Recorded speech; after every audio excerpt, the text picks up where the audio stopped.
Приветствую всех на канале. Как говорил незабвенный Чебурашка. Мы строили, и наконец построили! Ура!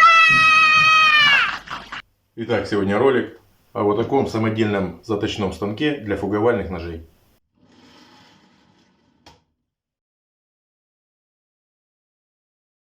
Тут уж действительно строили и наконец построили.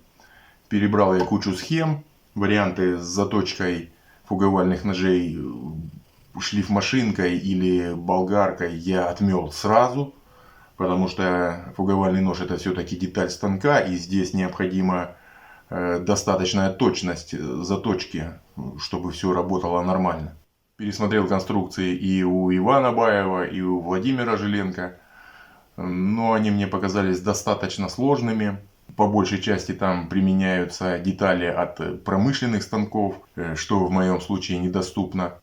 Поэтому, основываясь на их наработках, но заменяя промышленные детали по большей части самодельными или более доступными, собрал вот такой станок.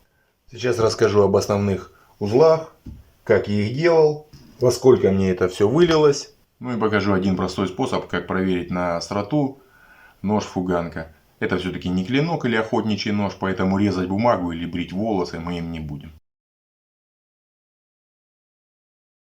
Первое, с чем я столкнулся, это подбор двигателя. Перебрал я их кучу. И от стиральных машин, и от насосов. Даже разобрал пылесос. Но 15 тысяч оборотов это чересчур. А городить схему из шкивов и ремней это только усложняет конструкцию. Поэтому остановился на обыкновенном бытовом заточном станке. Все характеристики здесь как раз предназначены для заточки. 220 вольт, 230 ватт. Посадочные, подпродаваемые диски и чаши с переходниками. Число оборотов 2950. Это самое оптимальное для заточки.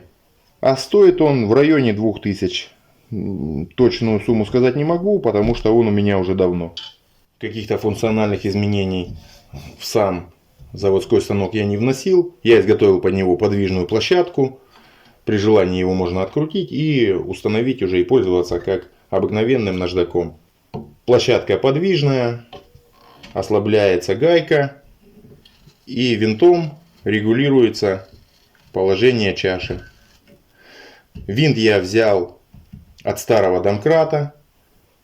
Он был погнут, но ровной длины вполне хватило для установки на заточной станок. Сама чаша алмазная, в магазине я ее брал за 1700 рублей. В комплекте с наждаком шли переходники, установлено на переходник. Держатель для ножей я сделал из двух уголков, они затягиваются винтами, регулируется угол. Также здесь можно вставить либо стамеску, либо железку от рубанка. Отрегулировав угол, также заточить. Держатель установлен на подвижной каретке, каретка на направляющей. Направляющий это профиль 50 на 50. И установлен под небольшим углом к плоскости диска. Так, чтобы работала только одна сторона. Ну, я думаю, в процессе буду показывать саму заточку, будет видно. Конструкцию каретки я позаимствовал у своего станка. Подшипники взял из старых роликовых коньков. Также здесь сделал, чтобы все регулировалось, чтобы можно было отрегулировать жесткость хода и точность.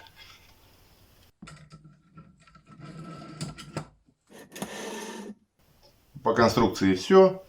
Если возникнут вопросы, пишите в комментариях.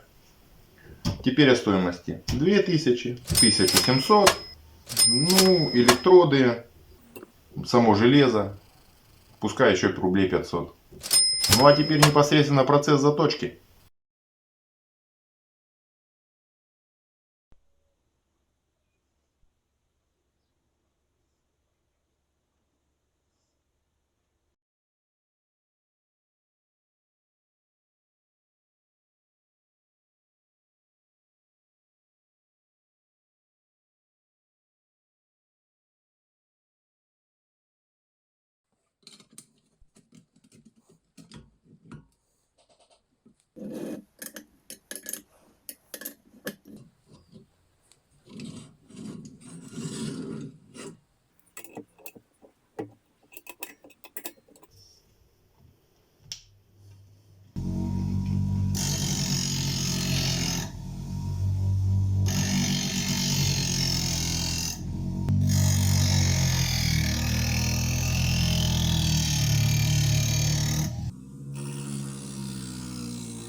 Вот как-то так выглядит нож после заточки. Вот щербинка, которая была на ноже. Полностью ее не убрал, потому что сильно много стачивать пришлось бы. Чувствуется заусенец. После наводки это все уберется.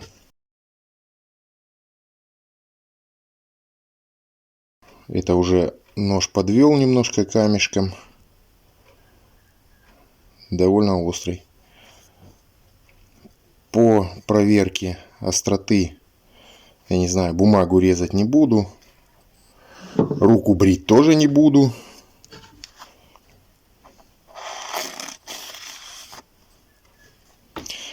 Вообще есть хороший способ проверки ножа на остроту.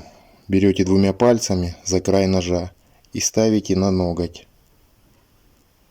Если он держится, не падает, значит нож заточен хорошо. Ну, даже содрал мне ноготок.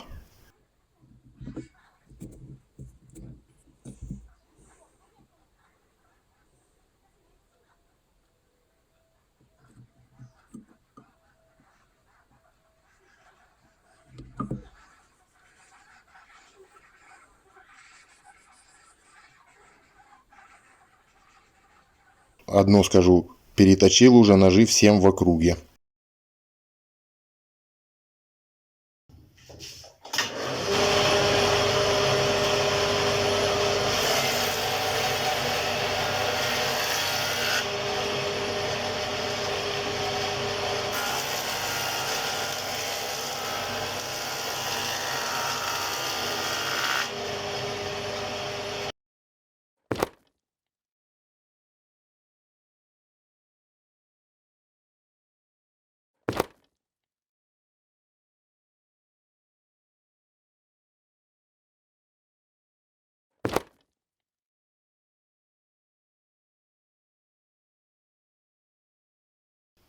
Ну вот, в принципе, и все.